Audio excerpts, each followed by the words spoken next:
Aujourd'hui, nous allons préparer un pastasotto espuma de jambon et truffes.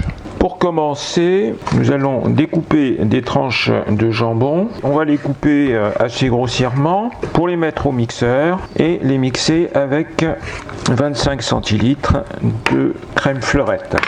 Dans le blender, on ajoute la crème fleurette liquide, les 25 centilitres, et on mixe.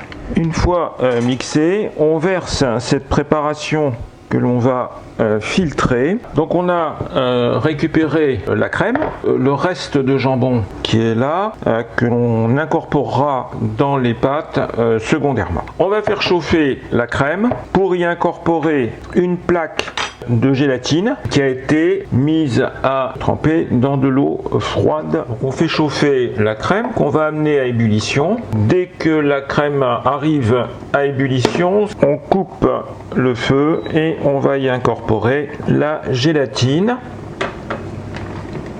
On fait fondre maintenant bien la gélatine, qu'il n'en reste vraiment aucun morceau. Après quoi, on va mettre ce mélange dans un siphon et au frais pour 3 heures. Donc, on a rempli le siphon, on met 2 cartouches de gaz.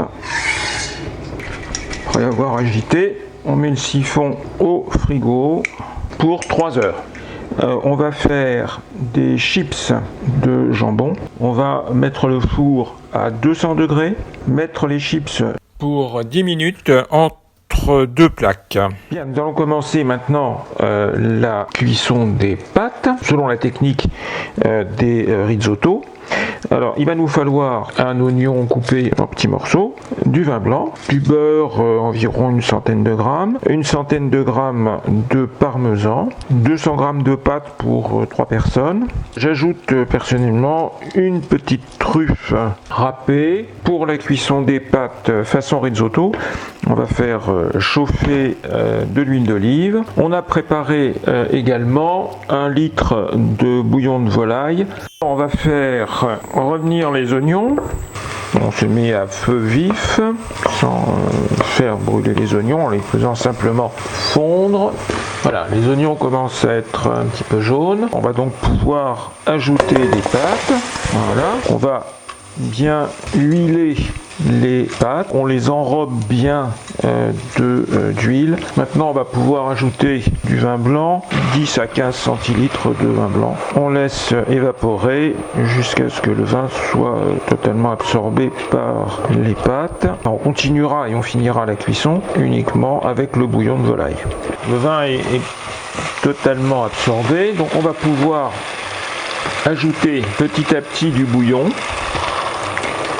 en le faisant absorber progressivement. Le bouillon s'absorbe petit à petit, les pâtes cuisent tranquillement, comme pour un risotto. C'est exactement le même principe de cuisson. Là, les pâtes sont presque cuites, donc on va laisser finir. On va rajouter le jambon qui nous restait après filtration de tout à l'heure.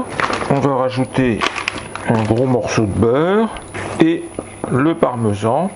On a à peu près 90 grammes de parmesan pour cette recette. À ce stade, je vais rajouter les truffes, couper le feu, couvrir et laisser reposer le temps de préparer les assiettes. On va mettre les pâtes au fond de notre assiette. On a sorti notre espuma. On met un peu d'espuma au-dessus, une petite chips de jambon. Bon appétit!